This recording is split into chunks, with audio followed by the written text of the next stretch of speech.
My parents divorced immediately when I was like 6 months old. They were already planning to divorce before they found out they were pregnant with me back in the 80s. The reason why they divorced was because my dad is gay. He had been gay his whole life. And the story that I know now is that he made the decision at a young age that he knew he wanted to have kids. He knew he wanted to have a family. And so he decided that he was going to get married and have kids and a family and live his life out as a straight man, because that was overall what gave him more joy than being gay. They never legally married. Again, back in the 80s and 90s, gay marriage was not a thing. And so they were just together from the time that I was about 6 or 7 months old until they separated officially when I was 16. Growing up in that environment was really interestingly difficult. We had a lot of love. There was never an ounce of love that was not given, both from my mother, my dad, my biological dad, and my other dad is what I call him. So there was a lot of still homophobia that I encountered in school and was too young to know how to deal with. I grew up very, very, very angry. Had a lot of hurt and animosity towards anybody and everybody. And God forbid they ever said anything about anybody being gay.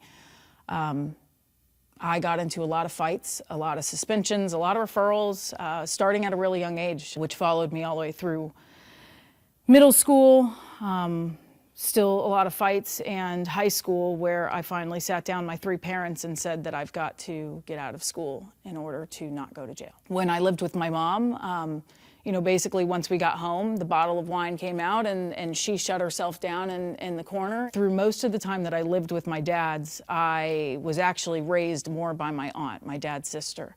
She was who did a majority of the rearing for me and my sister when we were really young. When I was 21 years old, I had my son, Liam. I was a young mom. I did not have his father around. He chose not to be a part of our regular lives, so I really jumped in as a single mom. Had to grow up really quick, stop all of my own antics of partying, it's how I got pregnant, and get my life together, and I did that. We had a really good mother-son relationship up until he reached his early teenage years. Around 13 years old, we started to have some really difficult time communicating. I was invited by Amy Borge to be sponsored to go to JH Outback in February of 2021.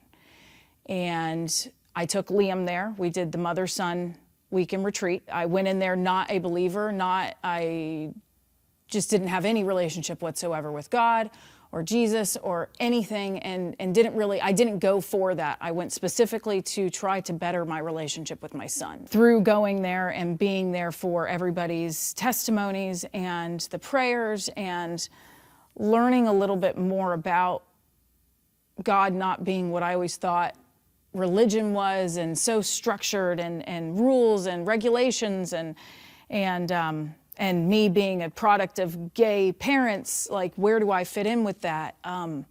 It was just an immediate surrounding of love and understanding, and the lessons that they taught me there on how to structure a better relationship with my son.